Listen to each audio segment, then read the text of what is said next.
The legend of Parson Rudol and the Botathen Ghost will be recognized by many Cornish people as a local remembrance of their boyhood. It appears from the diary of this learned master of the grammar school, for such was his office, as well as perpetual curate of the parish, that a pestilential disease did break forth in our town in the beginning of the year A.D. 1665.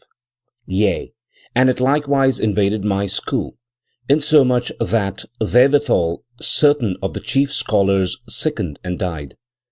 Among others who yielded to the malign influence was Master John Eliot, the eldest son and the worshipful heir of Edward Eliot, Esquire of Tresbursey, a stripling of 16 years of age, but of uncommon parts and hopeful ingenuity. At his own special motion and earnest desire, I did consent to preach his funeral sermon. It should be remembered here that, howsoever strange and singular it may sound to us that a mere lad should formally solicit such a performance at the hands of his master, it was in consonance with the habitual usage of those times. The old services for the dead had been abolished by law, and in the stead of sacrament and ceremony, month's mind and year's mind, the sole substitute which survived was the general desire to partake, as they call it, of a posthumous discourse, replete with lofty eulogy and flattering remembrance of the living and the dead. The diary proceeds. I fulfilled my undertaking and preached over the coffin in the presence of a full assemblage of mourners and lachrymose friends. An ancient gentleman who was then and there in the church, a Mr. Bligh of Botathen, was much affected by my discourse, and he was heard to repeat to himself certain parentheses therefrom, especially a phrase from Maro Virgilius, which I had applied to the deceased youth, et puer ipse fuit cantari dignus. The cause wherefore this old gentleman was thus moved by my applications was this. He had a firstborn and only son, a child who, but a very few months before, had been not unworthy of the character I drew of young Master Eliot, who by some strange accident had of late quite fallen away from his parents' hopes, and become moody and sullen and distraught. When the funeral obsequies were over, and I had no sooner come out of the church than I was accosted by this aged parent, and he besought me incontinently, with a singular energy, that I would resort with him forthwith to his abode at Botathen that very night. Nor could I have delivered myself from his importunity, had not Mr. Eliot urged his claim to enjoy my company at his own house. Hereupon I got loose, but not until I had pledged a fast assurance that I would pay him faithfully an early visit the next day. The place, as it was called, Botathen, where old Mr. Bligh resided, was a low-roof, gabled manor house of the 15th century, walled and mullioned, and with clustered chimneys of dark grey stone from the neighbouring quarries of Ventergan. The mansion was flanked by a pleasaunce or enclosure in one space of garden and lawn, and it was surrounded by a solemn grove of stag-horned trees. It had the sombre aspect of age and of solitude, and looked the very scene of strange and supernatural events. A legend might well belong to every gloomy glade around, and there must surely be a haunted room somewhere within its walls.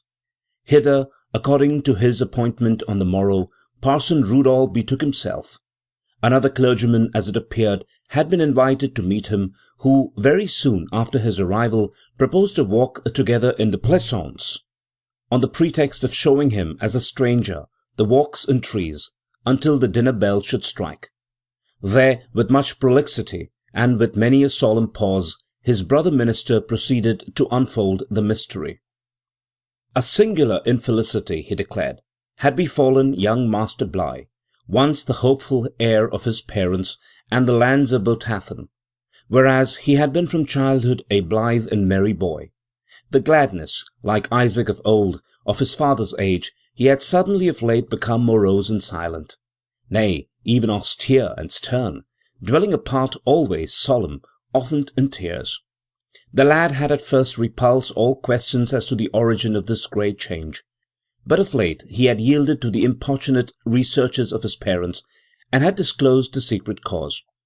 It appeared that he resorted every day by a pathway across the fields to this very clergyman's house who had charge of his education, and grounded him in the studies suitable to his age. In the course of his daily walk he had to pass a certain heath or down where the road wound along through tall blocks of granite with open spaces of grassy sward between. There, in a certain spot, and always in one and the same place, the lad declared that he had encountered every day a woman with a pale and troubled face, clothed in a long loose garment of frieze, with one hand always stretched forth, and the other pressed against her side. Her name, he said, was Dorothy Dinglet, for he had known her well from his childhood, and she often used to come to his parents' house. But that which troubled him was that she had now been dead 3 years, and he himself had been with the neighbours at her burial, so that, as the youth alleged with great simplicity, since he had seen her body laid in the grave, this that he saw every day must needs be her soul or ghost.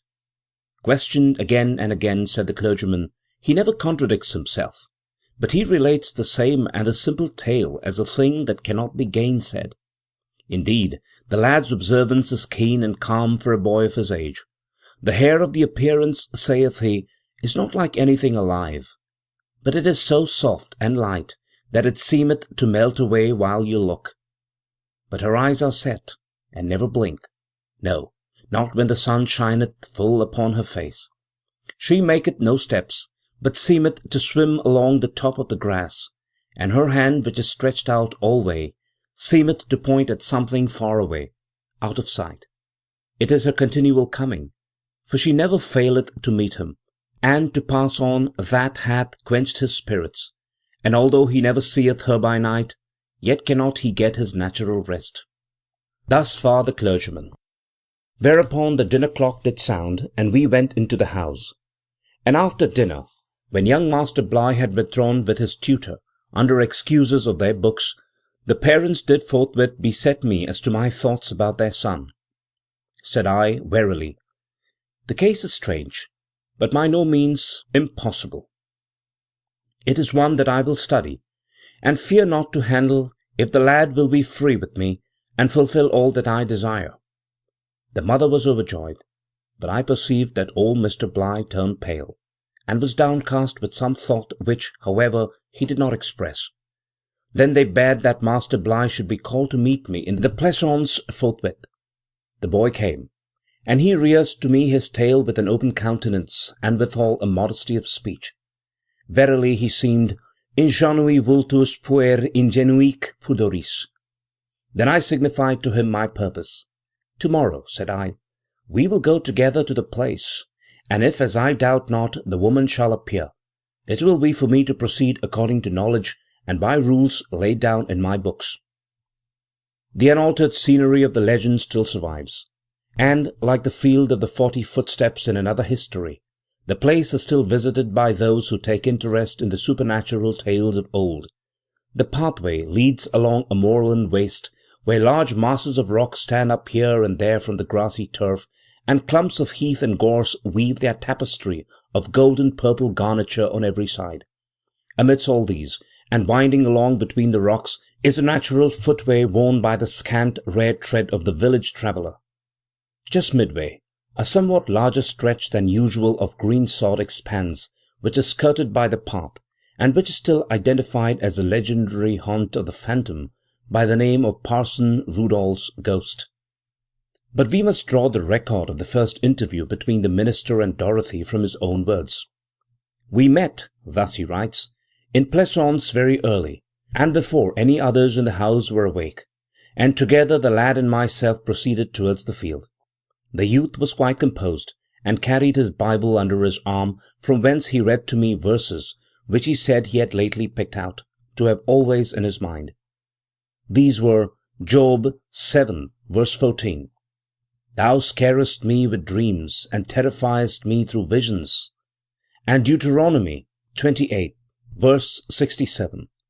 In the morning thou shalt say, Would to God it were the evening, and in the evening thou shalt say, Would to God it were morning, for the fear of thine heart wherewith thou shalt fear, and for the sight of thine eyes which thou shalt see. I was much pleased with the lad's ingenuity in these pious applications, but for mine own part I was somewhat anxious and out of cheer.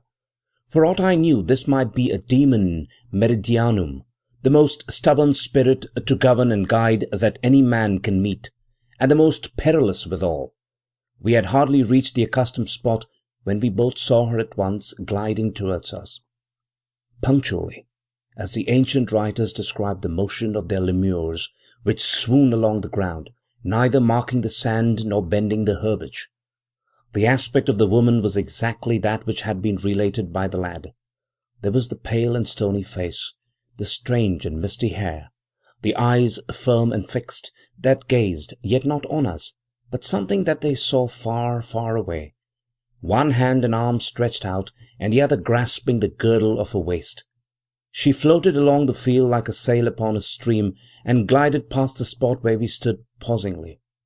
But so deep was the awe that overcame me, as I stood there in the light of the day, face to face with a human soul separate from her bones and flesh, that my heart and purpose both failed me.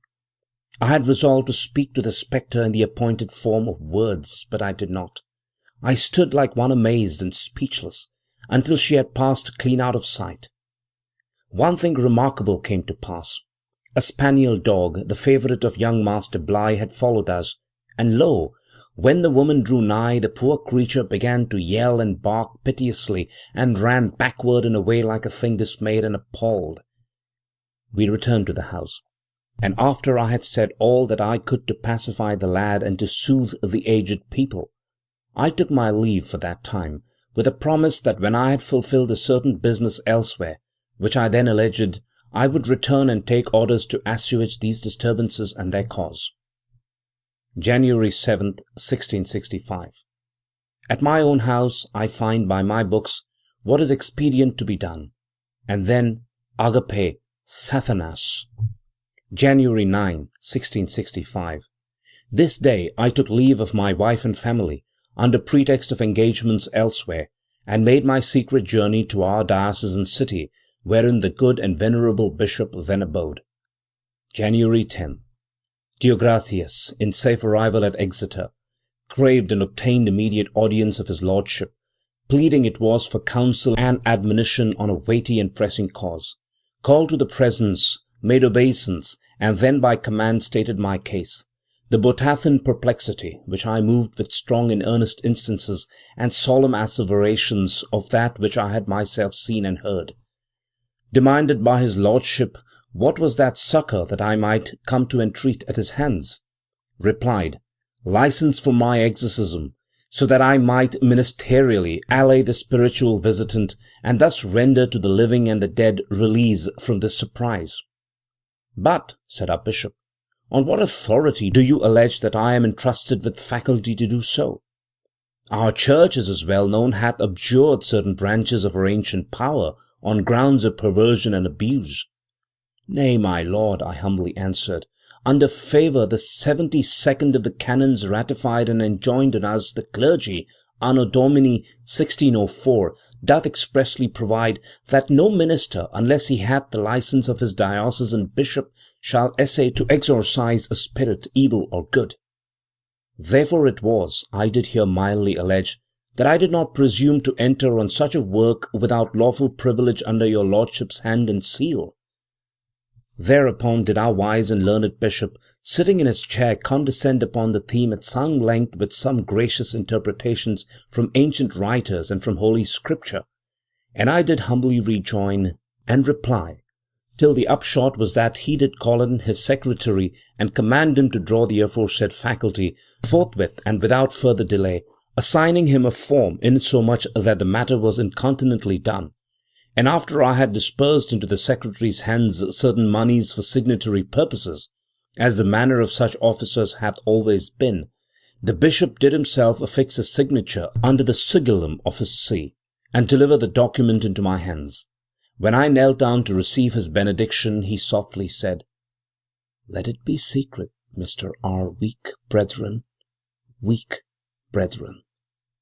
This interview with the bishop, and the success with which he vanquished his lordship's scruples, would seem to have confirmed Parson Rudol very strongly in his own esteem, and to have invested him with that courage which he evidently lacked at his first encounter with the ghost.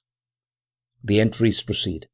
January 11, 1665. Therewithal did I hasten home and prepare my instruments, and cast my figures for the onset of the next day. Took out my ring of brass, and put it on the index finger of my right hand, with a scutum Davidis traced thereon. January 12, 1665. Rode into the gateway at Botathen, armed at all points, but not with Saul's armour, and ready. There is danger from the demons, but so there is in the surrounding air every day. At early morning, then, and alone, for so the usage ordains, I betook me towards the field. It was void, and I had thereby due time to prepare. First I paced and measured out my circle on the grass. Then did I mark my pentacle in the very midst, and at the intersection of the 5 angles I did set up and fix my crutch of rowan. Lastly I took my station south, at the true line of the meridian, and stood facing due north. I waited and watched for a long time. At last there was a kind of trouble in the air, a soft and rippling sound, and all at once the shape appeared, and came on towards me, gradually. I opened my parchment scroll, and read aloud the command. She paused, and seemed to waver in doubt, stood still, and then I rehearsed the sentence, sounding out every syllable like a chant. She drew near my ring, but halted at first outside, on the brink. I sounded again, and now at the 3rd time I gave the signal in Syriac, the speech which is used, they say, where such ones dwell and converse in thoughts that glide. She was at last obedient, and swam into the midst of the circle, and there stood still, suddenly. I saw, moreover, that she drew back her pointing hand. All this while I do confess that my knees shook under me, and the drops of sweat ran down my flesh like rain. But now, although face to face with the spirit, my heart grew calm, and my mind was composed. I knew that the pentacle would govern her, and the ring must bind, until I gave the word. Then I called to mind the rule laid down of old, that no angel or fiend, no spirit, good or evil, will ever speak until they have been first spoken to. Nota bene. This is the great law of prayer. God himself will not yield reply until man hath made vocal entreaty once and again. So I went on to demand as the books advise, and the phantom made answer willingly. Questioned wherefore not at rest, unquiet because of a certain sin, asked what and by whom, revealed it. But it is sub sigillo, and therefore nefas dictu more anon. Inquired what sign she would give that she was a true spirit and not a false fiend. Stated before next Yuletide a fearful pestilence would lay waste the land, and myriads of souls would be loosened from their flesh, until, as she piteously said, our valleys will be full. Asked again why she so terrified the lad. Replied, it is the law. We must seek a youth or a maiden of clean life and under age to receive messages and admonitions. We conversed with many more words, but it is not lawful for me to set them down. Pen and ink would degrade and defile the thoughts she uttered, and which my mind received that day. I broke the ring, and she paused, but to return once more next day. At evensong a long discourse with that ancient transgressor, Mr. B. Great horror and remorse, entire atonement and penance, whatsoever I enjoin. Full acknowledgment before pardon. January 13, 1665. At sunrise I was again in the field. She came in at once, and as it seemed with freedom. Inquired if she knew my thoughts, and what I was going to relate. Answered, nay, we only know what we perceive and hear. We cannot see the heart. Then I rehearsed the penitent words of the man she had come up to denounce, and the satisfaction he would perform. Then said she, peace in our midst. I went through the proper forms of dismissal, and fulfilled all as it was set down and written in my memoranda, and then with certain fixed rites I did dismiss that troubled ghost, until she peacefully withdrew, gliding towards the west. Neither did she ever afterward appear, but was allayed until she shall come in her second flesh to the valley of Armageddon on the last day.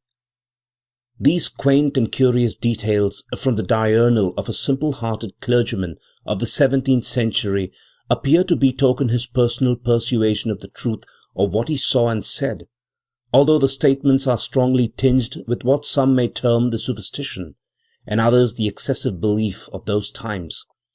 It is a singular fact, however, that the canon which authorizes exorcism under episcopal license is still a part of the ecclesiastical law of the Anglican Church, although it might have a singular effect on the nerves of certain of our bishops if their clergy were to resort to them for the faculty which Parson Rudol obtained.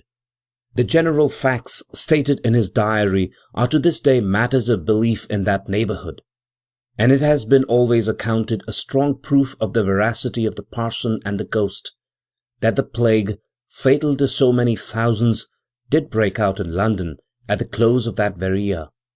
We may well excuse a triumphant entry on a subsequent page of the diurnal with the date of July 10, 1665.